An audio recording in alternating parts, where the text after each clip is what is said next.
Welcome to the eP2P application user tutorial guide. In this tutorial, the user will be guided on how to apply overtime claim application. Go to eP2P application. The overtime user need to click HR self-service.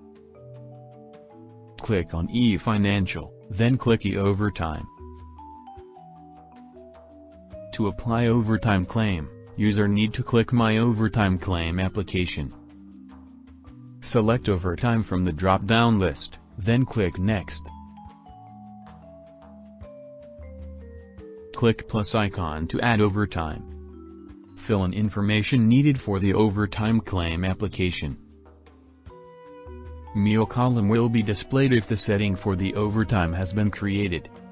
To include meal in the overtime claim allowance, tick the meal checkbox. Then, click Next.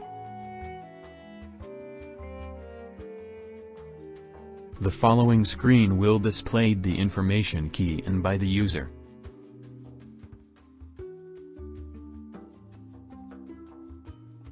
Once done, click Next. Then click Finish to submit the application and wait until a pop-up stated your application successfully submitted is displayed.